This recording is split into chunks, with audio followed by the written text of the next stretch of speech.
হয়েছে, তার ব্যাপারে উলামায়ে কেরাম আপত্তি করেছেন।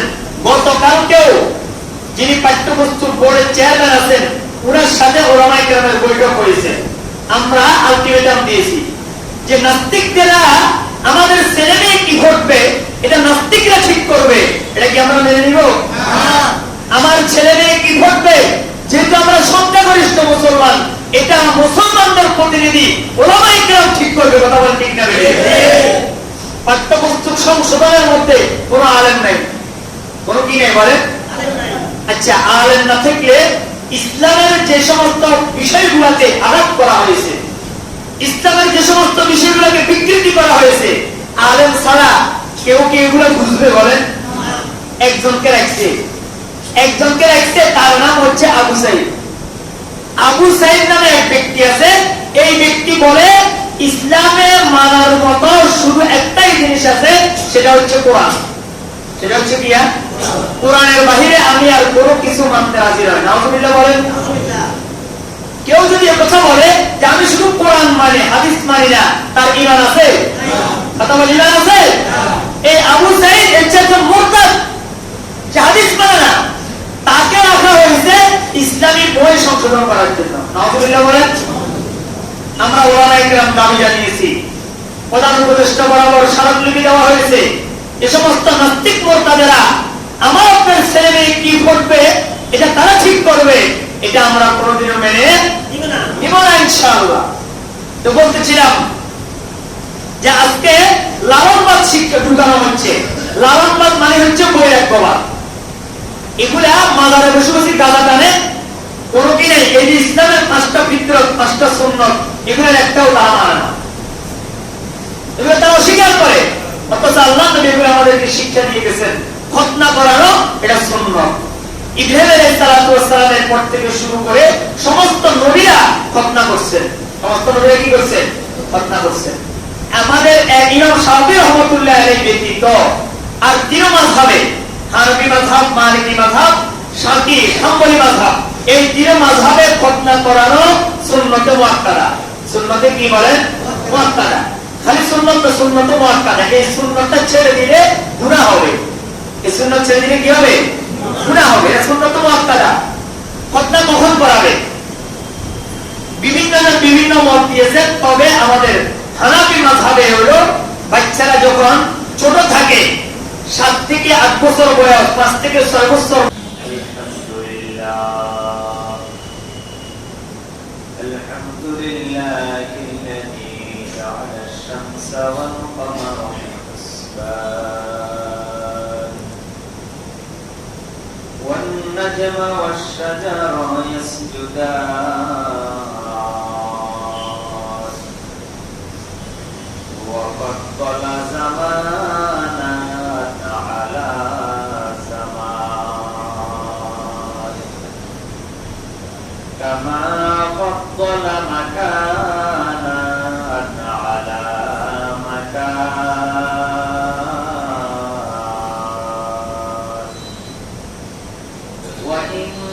وإنسانا على إنسان ونشهد أن لا إله إلا الله وحده لا شريك له ونشهد أن سيدنا وسندنا وحبيبنا وحبيب ربنا وطبيبنا وطبيب قلوبنا وأولانا ومولانا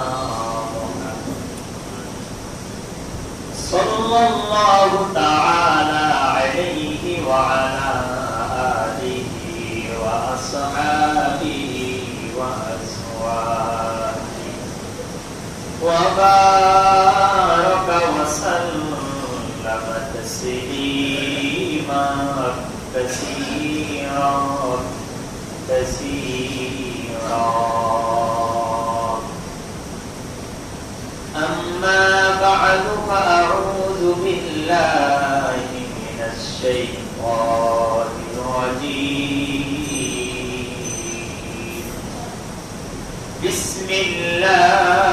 বিসমিল্লাহির রহমানির রহিম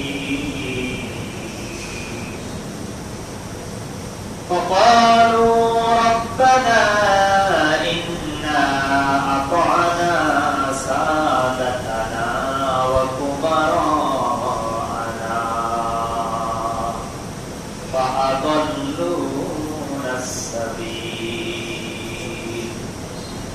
ربنا آتهم ضعفين من العذاب ولعنهم لعنا كبيرا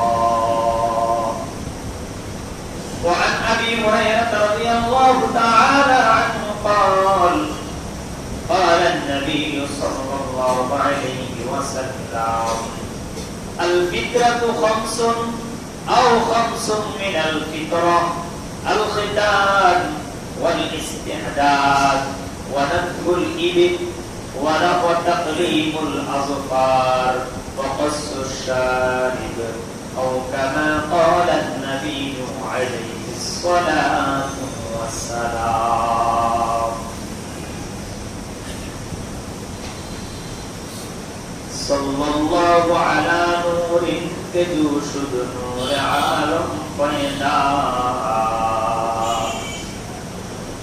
صلى الله على نور كجوش نور عالم فيدا سمي يذهب بأوساكن فرق أذهب بأوشيدا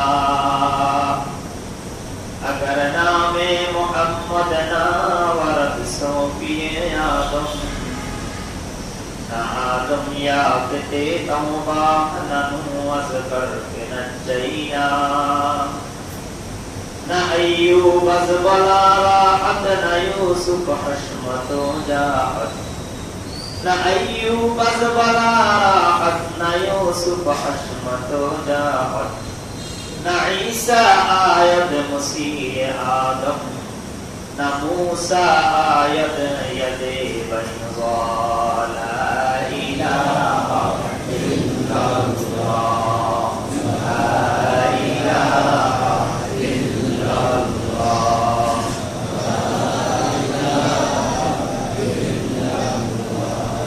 ला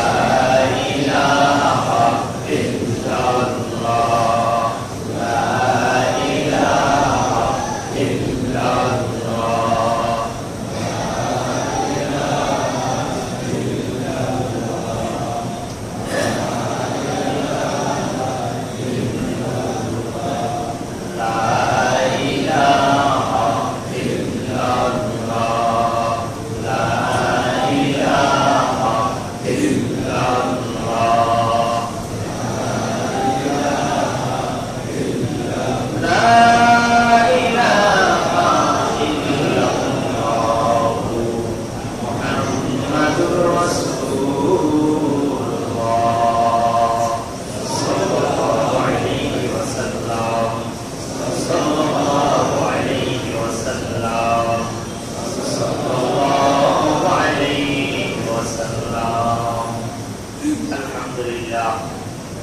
আল্লাহ রাব্বুল ইজ্জত ওয়াল জালালের দরবারে অশেষ শুকর যিনি সুস্থ সবল রেখে আমাকে আপনাকে সালাতুল জুমা আদায়ের লক্ষ্যে মসজিদে সমবেত করেছেন।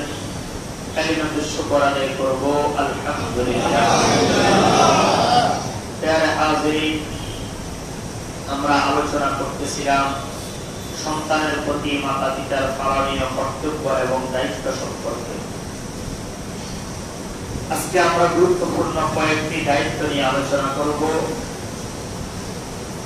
এক নাম্বার হলো ছেলে সন্তানকে বিপদ আপদ মুক্ত রাখার জন্য রাসূল আকরাম সাল্লাল্লাহু আলাইহি ওয়াসাল্লাম আমাদেরকে কিছু আমল শিখিয়েছেন। কিছু সময় আছে, কিছু টাইম আছে, যে সময়গুলোতে ছেলে সন্তানদেরকে আল্লাহর নবী ঘর থেকে বের হতে নিষেধ করেছেন। অর্থাৎ গার্ডিয়ান যারা থাকবে, অভিভাবক যারা হবে, তারা যেন এই সময়ে নিজের বাচ্চাদেরকে ঘরে রাখে।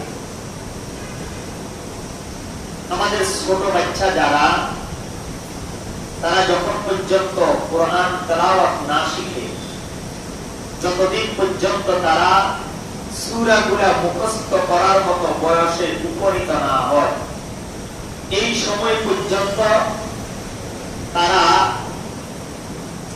খারাপ জিন্নাত যেগুলো আছে, যাদেরকে কোরআনের ভাষায় বলা হয়েছে খান্নাস, আল্লাযী ইউওয়াসওয়িসু ফী সুদুরিন নাস, শায়াতিনাল ইনসি ওয়াল জিন।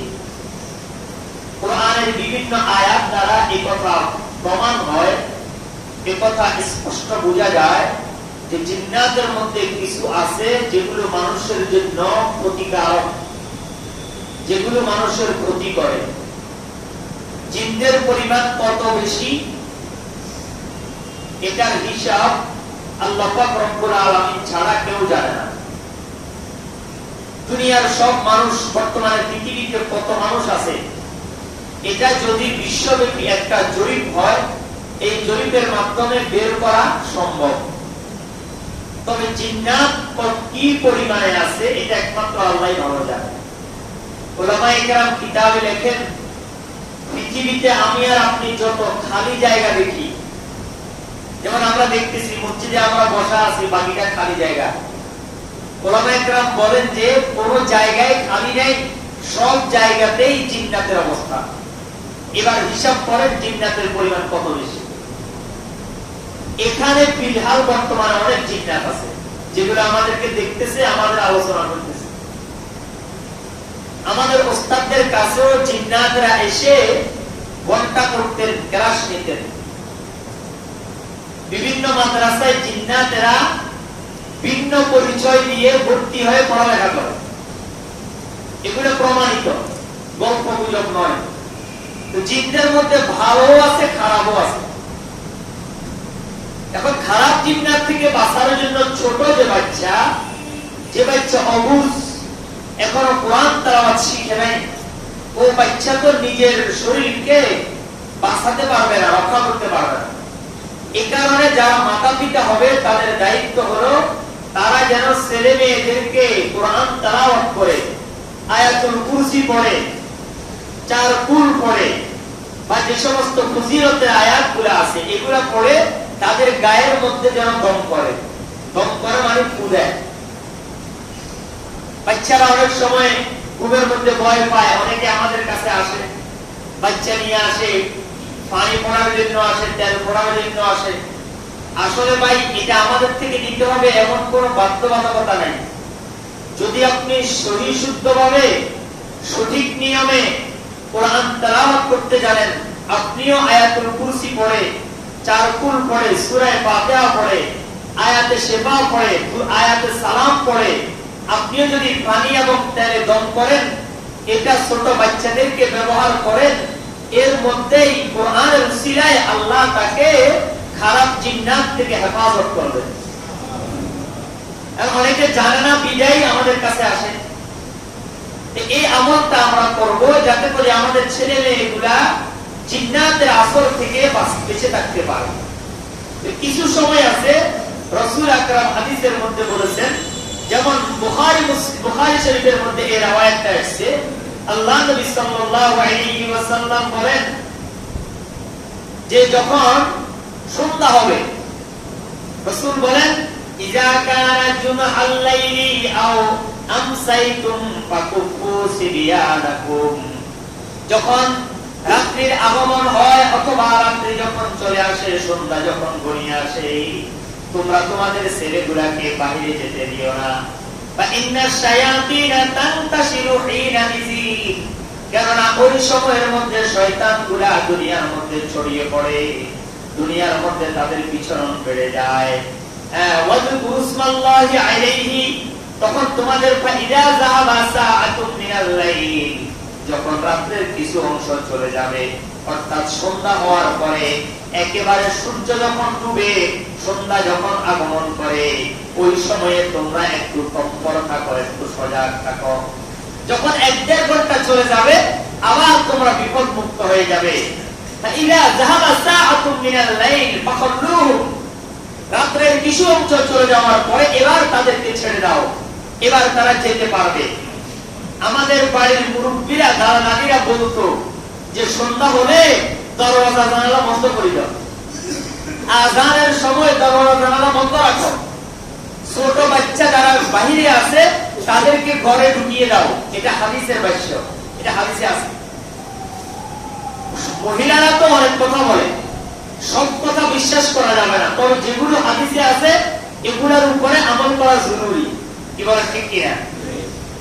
কিছু আছে হাদিসুল নিসা, মানে মহিলা হাদিস, মহিলাদের বানানো কথা। যেমন মাকসুদুল মুমিনিন নামে একটা বই আছে, এটা এতটাই ভুলে ভরা আর এত বানাওয়ার কথা, এত বানাওয়ার দোয়া এই কিতাবের মধ্যে আছে যেগুলোর কোনো অস্তিত্ব নেই। মাকসুদুল মুমিনিন যদি কারো ঘরে থাকে এটা পুড়ে ফেলবেন। এটা পুড়ে ফেলতে কেন বললেন? কারণ এখানে এমন কিছু কথা আছে যেগুলো ইমান বিধ্বংসী, ইমান ধ্বংস করবে। কেউ যদি ভুলে কিনে ফেলেন এটা পুড়ে ফেলবেন, অথবা মাটির নিচে এটাকে দাফন করে ফেলবেন। কোরআনের আয়াত যেহেতু এখানে আছে, কোরআনের সর্বোচ্চ তাযীম হলো কোরআন যদি নষ্ট হয়ে যায়, পড়ার উপক্রম না থাকে, এটা হলো এমন জায়গাতে দাফন করা যেই জায়গাতে মানুষের চলাফেরা নেই। আর ওই জায়গা হলো খাল, বিল, পুকুর। যখন শুকিয়ে যাবে ওই পুকুরের নিচে গর্ত করে এটা মাটির নিচে দাফন করবে। এটা হলো উত্তম তরিকা। তো মাকসুদুল মুমিনিন একটা ভুলে ভরা কিতাব, এই কিতাব কেউ পড়বেন না। যদি আপনার পড়তেই হয় তাহলে কয়েকটা কিতাবের নাম বলছি, এগুলো পড়বেন। যদি হাদিস পড়তে চান তাহলে আপনি দাওয়াত ও তাবলীগের যে হাদিসের কিতাব আছে, ফাযাইলে আমাল, অর্থাৎ আমলের গুরুত্বপূর্ণ ফজিলতগুলো এই কিতাবে আছে। এরপর পড়তে পারেন আল্লামা মাওলানা হিমায়াতুদ্দিন লিখিত আহকামে জিন্দেগি। আহকামে জিন্দেগি এটা খুব একটা দামি কিতাব, পেনি সব লাইব্রেরিতে পাবেন। আরেকটা কিতাব পড়তে পারেন হিকায়াতুস সাহাবা, সাহাবায়ে কেরামের ঘটনা, এগুলো পড়বেন। সব কিতাব পড়া যাবে না, সব কিতাব পড়লে আপনার ইমানের উপরে খতরা আছে। তো বলতেছিলাম মহিলারা অনেক কথা বলে, সব কথা মানা যাবে না, তবে সন্ধ্যাবেলায় বাচ্চাদেরকে বাহিরে যেতে না দেওয়া, ঘরে রাখা, ঘরের মধ্যে তাদেরকে সেভে রাখা, এটা হাদিসের নির্দেশ।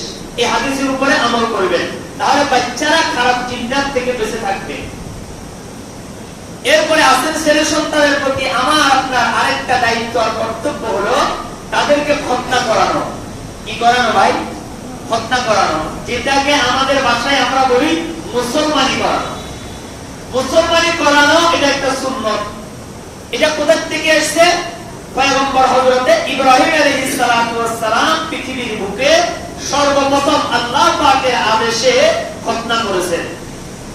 তাও তিনি শেষ বয়সে করছেন, ছোটবেলায় করেন নাই। আল্লাহ যখন আদেশ করছেন তখন করছেন। তো খতনা করা এটা সুন্নত ইব্রাহিম। খতনা করাবেন। عن أبي هريرة رضي الله تعالى عنه قال الفطرة خمس أو خمس من الفطرة। হযরত আবু হুরায়রা রাদিয়াল্লাহু তাআলা আনহু থেকে বর্ণিত, তিনি বলেন খামসুম মিনাল ফিতরা, পাঁচটা জিনিস হলো মানুষের স্বভাবজাত তথা মুসলমানদের জন্য পাঁচটা স্বভাব অত্যন্ত জরুরি। এক নম্বর আল খিতান, ছোট বাচ্চাদের খতনা করানো, ওয়াল ইস্তিহদাদ, এবং বগলের নিচে যে নাভির নিচে যে পশম উদিত হয় ওই পশমগুলোর মধ্যে ফুল ব্যবহার করা, ওয়ানাতুল ইবিদ, এবং বগলের নিচে যে পশম উঠে এগুলাকে ছিঁড়ে ফেলা, ওয়া তাকলিবুল আযফার, এবং কি করা? নখ কাটা, ওয়া কাসসুশ শারিব, মুছকে ছোট করা। তিন জায়গায় তিনটা শব্দ ব্যবহার করছে। নাভির নিচের গুলাকে খুর দিয়ে একেবারে মুন্ডিয়ে ফেলবেন, এটা হাদিসের শব্দ। আর বগলের নিচের গুলা খুর ব্যবহার করবেন না, এগুলা টেনে ছিঁড়ে ফেলবেন।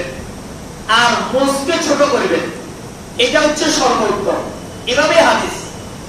যদি আপনি ভিন্ন কোনো ভাবে করেন সেটাও করতে পারেন, তবে হাদিসে এভাবে আছে, এটা করা হবে উত্তম। হ্যাঁ, মুছকে আবার অনেকে একবারে ছোট করে ফেলে, মিশিয়ে ফেলে, এখন বিভিন্ন ভাবে বিভিন্ন গুলো পরিষ্কার করে, অসুবিধা নাই, না জায়েজ হবে না। তবে হাদিসে আল্লাহ নবী এভাবে বলেছেন, এভাবে করা মুস্তাহাব। তাই 5টা জিনিস, এটা হচ্ছে মুসলমানদের ফিতরতি জিনিস। খতনা করানো, নাভির নিচের পশম পরিষ্কার করা, বগলের নিচের পশম উপরে ফেলা, এবং নখ খাটো করা, এবং মস্ত ছোট করা। রাসূল বলেন আউবিরুল লুহা ওয়াকুর শাওয়ারিব, আল্লাহর পয়গম্বর বলেন তোমরা দাড়ি ছেটে দাও, দাড়িগুলোকে ছাড়ো, নিচের দিকে ছাড়ো, দাড়িকে উপরে তোমরা কুর ব্যবহার করিও না, দাড়ির মধ্যে তোমরা কাশি ব্যবহার করিও না, কেসি ব্যবহার করিও না। আর ওয়াকুর শাওয়ারিব, আর তোমাদের যেই গোঁফ উঠে এই গোঁফগুলোকে তোমরা খাটো করো, গোঁফগুলোর মধ্যে তোমরা কুর ব্যবহার করো, কেসি ছাড়াও। এটা সুন্নতে মুহাম্মাদিয়া। যেহেতু আমার নবী এটা করার জন্য বলেছেন, সুতরাং এটা শুধু ইব্রাহিম আলাইহিস সালামের সুন্নাত যে তা নয়, এটা আমাদের নবীরও সুন্নাত। এটা আমাদের নবীরও কি সুন্নাত। এখন কিছু লোক বাইরেছে লালন দরবেশ, লালনবাদ, যারা মাজারে গিয়ে ওই পাগলের বেশ ধরে, চুলকে একবারে কি ছেড়ে দেয়, বড় বড় করে, মোজ বড় করে, নখ বড় করে, মানে একটা পাগলের বেশ, বৈরাগ্যতা অবলম্বন করে। লা রহবানিয়াতা ফিল ইসলাম, আল্লাহর পয়গম্বর বলেন ইসলামে বৈরাগ্যবাদ নাই। ছেলে মেয়ে পরিবার ছেড়ে দিয়া মাজারে গিয়ে আপনি গাঁজা টানবেন, মাজারে গিয়ে পাগলের বেশ ধরবেন, লাল শাল পরিয়া রাস্তা রাস্তায় ঘুরবেন, এগুলো ইসলামে নাই। মুখ ছোট করেন, গোপালের নিচের পরিষ্কার করেন, যা যা ছোট করা দরকার এগুলো ছোট করেন। চুলকে 3 ভাবে রাখেন, হয় হলক করেন, না হয় ছোট করেন, আগাগোড়া সমান করেন, সামনে যেমন পিছেও তেমন। রাসূল বলেন নাহা রাসূলুল্লাহ সাল্লাল্লাহু আলাইহি ওয়াসাল্লাম আনিল কুজিয়ে, আল্লাহর নবী কোজা করতে নিষেধ করেছেন। কোজা মানে হলো সামনে বড় পিছনে ছোট, পিছনে বড় সামনে ছোট। ওই মেসি এবং নেইমার আরো যে কতগুলা বিজাতি বদ্দিন আছে তাদের মতো আমাদের যুবকেরা চুল কাটে, এটা খেলাফে সুন্নাত। সুন্নাত 3টা, হয় হলক করবেন, আর না হয় কাটবেন, আগে নিচে সমান করবেন। 1 নাম্বার যদি মারেন পুরো মাথায় 1 নাম্বার, 2 নাম্বার যদি মারেন পুরো মাথায় 2 নাম্বার, 3 নাম্বার যদি মারেন পুরো মাথায় 3 নাম্বার। কথা বুঝাইছে? আরেকটা হলো পাগড়ি রাখা, চুলকে না কেটে এই সমস্ত চুলগুলাকে আঁচড়িয়ে পিছনে বড় করে রাখা, এটাও নবীর সুন্নাত। এখন যারা পাগলের বেশ ধরে লালনবাদ, বর্তমানে লালনবাদের একটা রমরমা আলোচনা চলতেছে। লালনবাদ প্রতিষ্ঠা করার জন্য একদল উঠে পড়ে রাখছে। ফরহাদ মুযহাব নামে এক ব্যক্তি ছিল, যিনি গত সরকারের আমলে দেশে থাকছিলেন না, এই সরকারের আমলে দেশে আসছেন। উনি হলেন বাংলাদেশে বৈরাগ্যবাদ এবং লালনবাদের অন্যতম শীর্ষ নেতা। আমরা মাজার বিরোধী নই, তবে আমরা শিরক বিরোধী। কি বলছি বলেন? আমরা কি বিরোধী নয়? মাজার বিরোধী নয়, আমরা কি বিরোধী? শিরক বিরোধী। মাজার শব্দের অর্থ কি? মাজার শব্দের অর্থ হলো মাজারুন, কি ইসলামে বলেছি গা, এটার অর্থ হলো জিয়ারত। মাজার মানে হচ্ছে যেখানে জিয়ারত করা হয়। আচ্ছা, ওলিয়ার কবর মানুষ জিয়ারত করে কি করে না? যেহেতু এটা জিয়ারত করা হয় এই কারণে এটার নাম মাজার, এটা আরবি শব্দ। তা আমরা মাজার বিরোধী না। আর ওলিয়ার কবর মানুষ জিয়ারত করবে, বুজুর্গদের কবর জিয়ারত করবে, এটা তো নবীজির শিক্ষা। তা আমরা মাজারের বিরোধিতা করি না, বরং মাজারে যদি ঢোল তবলা বাজানো হয়, নাচানাচি হয়, গান গাওয়া হয়, আপনার কি ওই নারী পুরুষের একসাথে অবাধ মিলামিশা হয়, মাজারে গিয়ে সিজদা হয়, শিরক হয়, আমরা ওই মাজারের বিরুদ্ধে। কথা বলেন ঠিক না? এক কবি বলতেছে মাজার বাংলাদেশ কেন্দ্রে তোরা মাজার বাংলাদেশ কেন, এবার উত্তর দিতেছে মাজারে গিয়া তোরা সবাই গাঁজা টানস কেন। মাজারে গিয়ে কি জানে তারা? গাঁজা টানে। যে গাঁজা হারাম, বাদ্য হারাম, সিজদা হারাম, মান্নত করা হারাম, ওই মাজারের বিরুদ্ধে আমরা। কথা বলেন ঠিক কিনা? ফরহাদ মুযহাব নামে এই ব্যক্তি, সে বাংলাদেশের নাগরিক, তার প্রতি আমাদের শ্রদ্ধা আছে, কিন্তু আপনি ইসলামের বিরুদ্ধে গেলে আমরা আপনাকে শ্রদ্ধা করতে রাজি নই। ইনি লালনবাদ আমাদের বিশ্বাসী। এখন উনি মাজারের পক্ষ নিয়ে কি বিভিন্ন জায়গায় আলেম ওলামার বিরুদ্ধে বক্তব্য দিচ্ছেন। আবার শিক্ষা ব্যবস্থায় লালনবাদ ধারণ করে এমন কিছু ব্যক্তিকে যুক্ত করা হয়েছে। আমাদের অন্তর্বর্তীকালীন সরকার বইগুলা পাঠ্যপুস্তক পরিবর্তন পরিমার্জন করার জন্য, সংশোধন করার জন্য একটা কমিটি করছে। তো ওই কমিটির ভিতরে 2 জনের নামে আমাদের আপত্তি, 3 জনের নামে আমাদের আপত্তি আছে। এই 2 জন হচ্ছে সরাসরি নাস্তিক। একজন বাংলাদেশের ট্রান্সজেন্ডারের প্রবর্তক সামিনা লুৎফা। এই মহিলা সবসময় ট্রান্সজেন্ডারের পক্ষ ছিল। ট্রান্সজেন্ডার আপনাদেরকে বলছিলাম আগে যে পুরুষ যদি মনে মনে বলে আমি নারী, সে নারী হয়ে যাবে। নাউজুবিল্লাহ বলেন। নারী যদি মনে মনে বলে আমি পুরুষ, সে কি হয়ে যাবে? পুরুষ হয়ে যাবে। নাউজুবিল্লাহ বলেন। পুরুষ নারী নির্ধারণ করে দিয়েছেন কে? এখানে তৃতীয় আরেকটা লিঙ্গ বাহির করা হয়েছে, মেল ফিমেল ট্রান্সজেন্ডার। এটা হওয়ার দরকার ছিল পুরুষ লিঙ্গ, স্ত্রী লিঙ্গ, আরেকটা হচ্ছে কি তৃতীয় লিঙ্গ, মানে হিজড়া। মানে কি বলেন? হিজড়া। ট্রান্সজেন্ডার নামে, লিঙ্গ পরিবর্তনের নামে কোনো কিছু ইসলামে নাই। এগুলা সব নাস্তিকদের আমদানিকৃত। এই সামিনা লুৎফাকে শিক্ষা বই পাঠ্যপুস্তক পরিমার্জন সংশোধন কমিটি রেখেছে। তার ব্যাপারে ওলামায়ে কেরাম আপত্তি করেছেন। গতকালকেও যিনি পাঠ্যপুস্তক বোর্ডের চেয়ারম্যান আছেন, ওনার সাথে ওলামায়ে কেরামের বৈঠক হয়েছে। আমরা আলটিমেটাম দিয়েছি যে নাস্তিকরা আমাদের ছেলে মেয়ে কি ঘটবে এটা নাস্তিকরা ঠিক করবে। এটা কি আমরা মেনে নিব? আমার ছেলে মেয়ে কি ঘটবে, যেহেতু আমরা সংখ্যাগরিষ্ঠ মুসলমান, এটা মুসলমানদের প্রতিনিধি ওলামায়ে কেরাম ঠিক করবে। কথা বলেন ঠিক না? পাঠ্যপুস্তক সংশোধনের মধ্যে কোনো আলেম নাই, কোনো কি নেই বলেন? আচ্ছা, আলেম না থাকলে ইসলামের যে সমস্ত বিষয়গুলোতে আঘাত করা হয়েছে, ইসলামের যে সমস্ত বিষয়গুলোকে বিকৃতি করা হয়েছে, আলেম ছাড়া কেউ কি এগুলো বুঝবে বলেন? একজনকে রাখছে, তার নাম হচ্ছে আবু সাইদ। আবু সাইদ নামে এক ব্যক্তি আছে। এই ব্যক্তি বলে ইসলামে মানার মতো শুধু একটাই জিনিস আছে, সেটা হচ্ছে কোরআন। সেটা হচ্ছে কি? কোরআনের বাহিরে আমি আর কোনো কিছু মানতে রাজি নই। নাউজুবিল্লাহ বলেন। কেউ যদি কথা বলে যে আমি শুধু কোরআন মানি, হাদিস মানি না, তার ঈমান আছে? কথা বলে ঈমান আছে? এই আবু সাইদ একজন মুরতাদ, যে হাদিস মানে না, তাকে রাখা হয়েছে ইসলামী বই সংশোধন করার জন্য। নাউজুবিল্লাহ বলেন। আমরা ওলামায়ে কেরাম দাবি জানিয়েছি, প্রধান উপদেষ্টা বরাবর স্মারকলিপি দেওয়া হয়েছে, এ সমস্ত নাস্তিক মুরতাদেরা আমার আপনার ছেলে মেয়ে কি ঘটবে এটা তারা ঠিক করবে, এটা আমরা কোনোদিনও মেনে নিব না ইনশাআল্লাহ। তো বলতেছিলাম যে আজকে লালনবাদ শিক্ষা ঢুকানো হচ্ছে। লালনবাদ মানে হচ্ছে বৈরাগ্যবাদ। এগুলা মাজারে বসে বসে গাঁজা টানে, কোনো কি নেই। এই যে ইসলামের 5টা ফিতরত, 5টা সুন্নত, এগুলোর একটাও তারা মানে না, এগুলো তারা অস্বীকার করে। অথচ আল্লাহ নবী এগুলো আমাদেরকে শিক্ষা দিয়ে গেছেন। খতনা করানো এটা সুন্নত।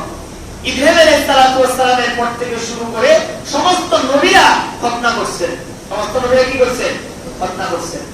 আমাদের ইমাম শাফিঈ রাহমাতুল্লাহ আলাইহি ব্যতীত আর 3 মাযহাবে, হানাফি মাযহাব, মালিকি মাযহাব, শাফিঈ, হাম্বলি মাযহাব, এই 3 মাযহাবে খতনা করানো সুন্নতে মুআক্কাদা। সুন্নতে কি বলেন? মুআক্কাদা। খালি সুন্নত, সুন্নত মুআক্কাদা। এই সুন্নতটা ছেড়ে দিলে গুনাহ হবে। এই সুন্নত ছেড়ে দিলে কি হবে? গুনাহ হবে। এই সুন্নত মুআক্কাদা। খতনা কখন করাবে?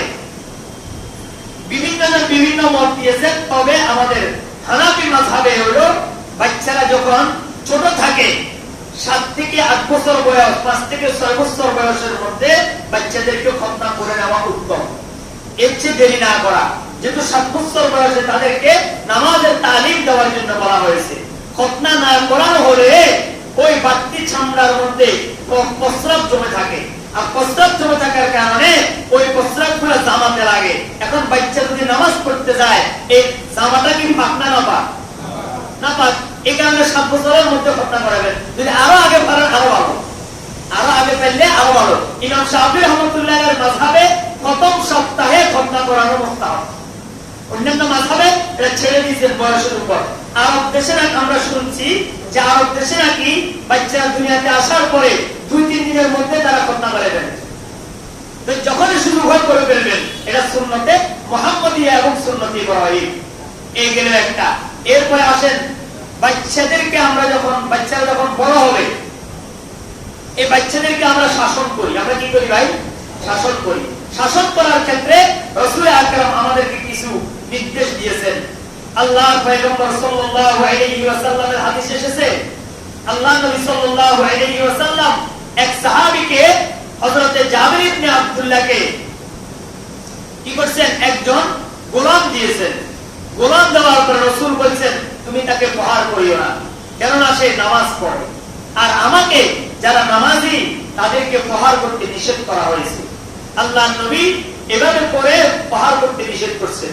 স্ত্রীকেও প্রহার করা নিষেধ আছে, বাচ্চাদেরকেও প্রহার করা নিষেধ আছে। তবে ভয় দেখাতে পারবেন। প্রহার যদি করতে হয় এটার অনেক মাপকাঠি আছে। এমন ভাবে প্রহার করবেন যাতে করে বাচ্চার গায়ে কোনো আঘাতের চিহ্ন না থাকে, দাগ না পড়ে এবং বাচ্চা কোনো ক্ষতিগ্রস্ত না হয়। ভয় দেখানোর জন্য আঘাত করবেন।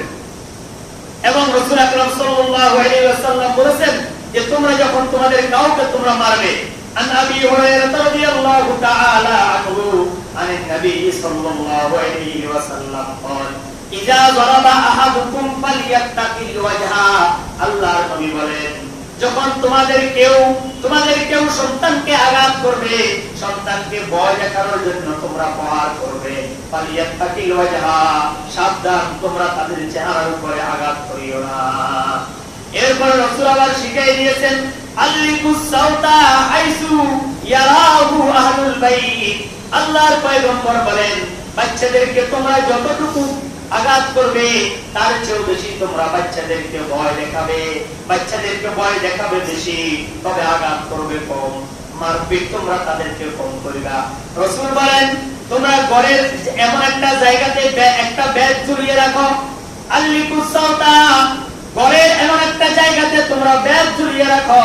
হাইসু ইয়ারাহু আহলুল বাইত, যে জায়গাতে ব্যাগটা তোমার ছেলে মেয়ে তোমার পরিবারের সবাই দেখতে পায়। তাহলে বাচ্চাদের অন্তরে ভয় তৈরি হবে। কি তৈরি হবে বলেন? ভয় তৈরি হবে। যেখানে সামনে রুম আছে একটা ব্যাগ লটকে রাখবেন আর বলবেন, দেখছো ব্যাগ আছে, ভয় দেখাবেন। রাসূল শিখাইছেন এমন জায়গাতে এটা ঝুলিয়ে রাখো যাতে করে তাদেরকে ভয় দেখানো যায়। স্ত্রীরাও ভয় পাবে, পুত্রবধূরাও ভয় পাবে, ছোট বাচ্চারাও ভয় পাবে। এই কৌশল অবলম্বন করে বাচ্চাদেরকে কি করতে হবে? প্রহার করতে হবে এবং শাস্তি দিতে হবে।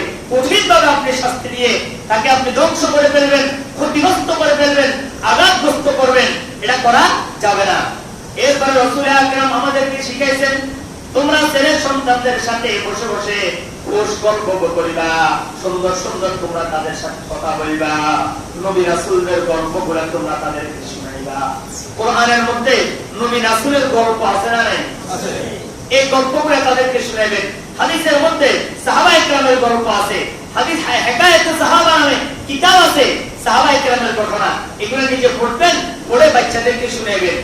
এখন তো আমরা আজেবাজে গল্প করি ভাই। সময় কিন্তু আপনি ভালো কাজে না লাগালেও খারাপ কাজে সময়টা ব্যয় হচ্ছে।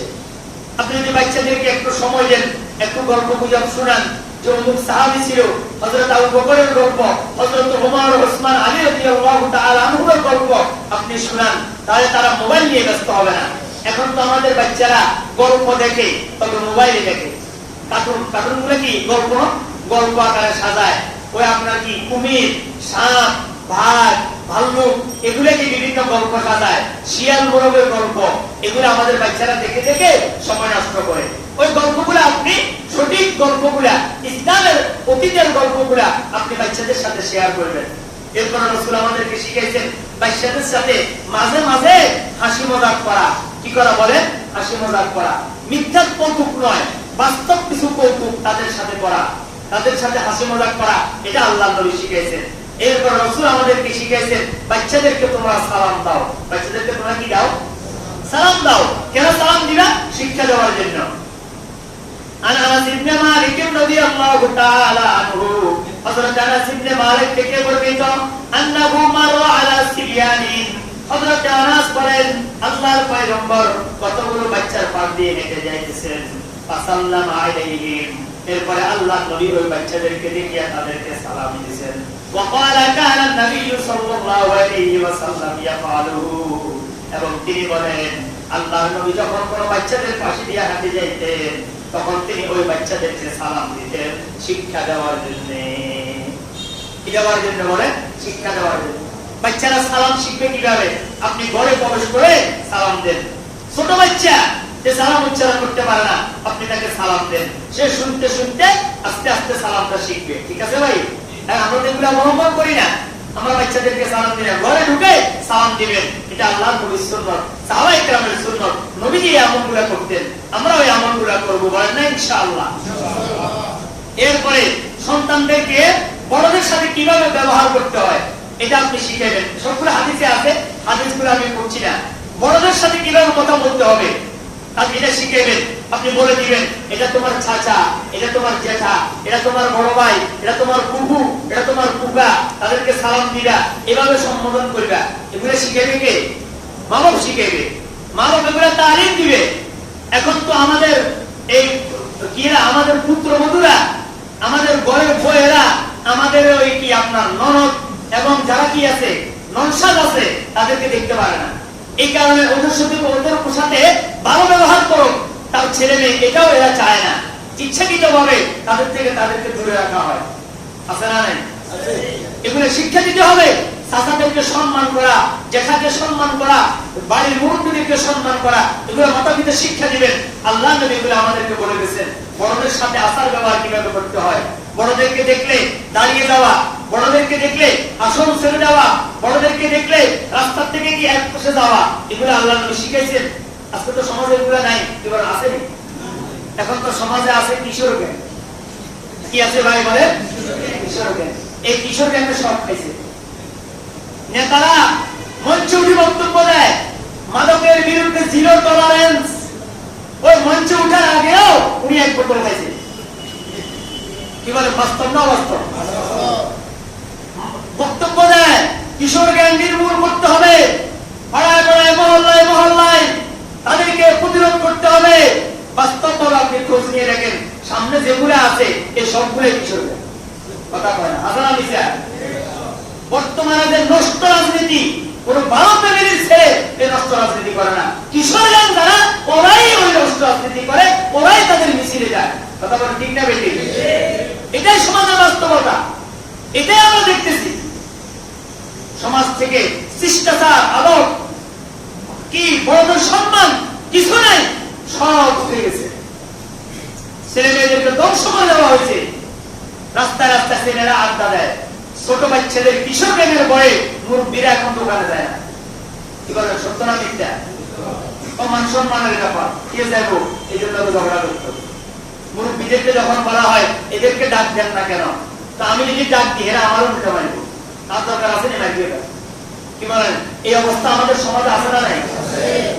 এগুলা কেন তৈরি হয়েছে? আমি মা বাপ, আমার সন্তানের প্রতি যে দায়িত্ব ছিল, এই দায়িত্ব আমি তাদেরকে শিখাইতে পারি নাই। এটার জন্য রাষ্ট্রের আগে, নেতাদের আগে, দলের আগে সবচেয়ে বড় দায়ী হচ্ছে মা বাপ। কথা বলেন ঠিক না বেশি? ছেলেরা 10টা 11টা পর্যন্ত বাইরে আড্ডা দেয়, তারপরে দুলার মতো আসি, ঘরে ভাত খায়, ঘরে ঘুম যায়, আসেনি? তার ছেলে যখন আড্ডা দিতেছে, আপনি তখন কোথায় ছিলেন?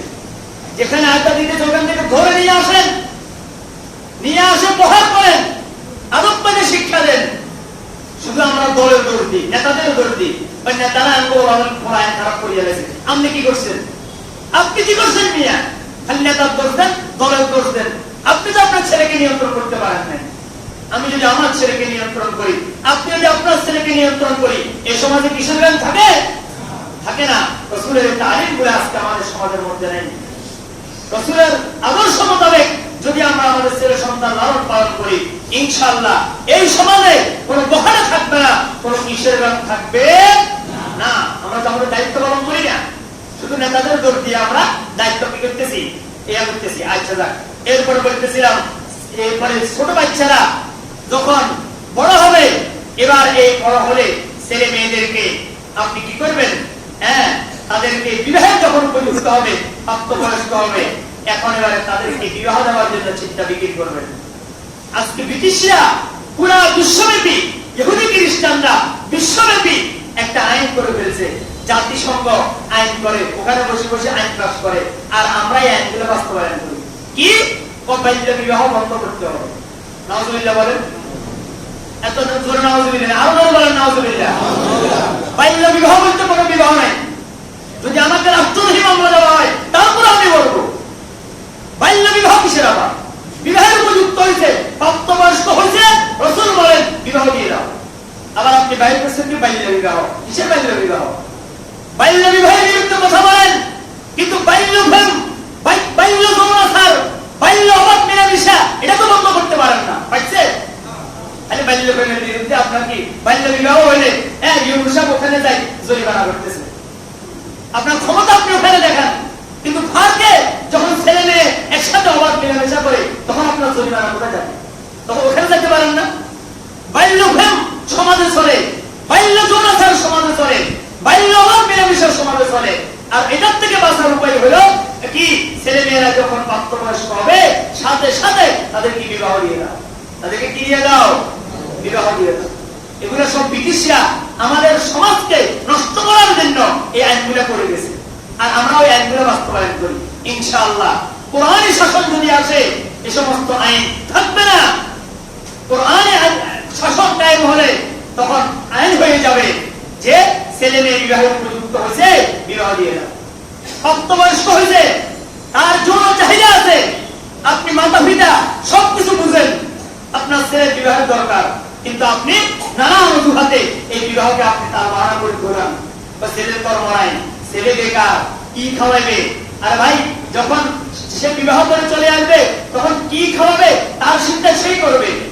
হাদিসটা আপনাদেরকে শুনাই, এরপরে শেষ।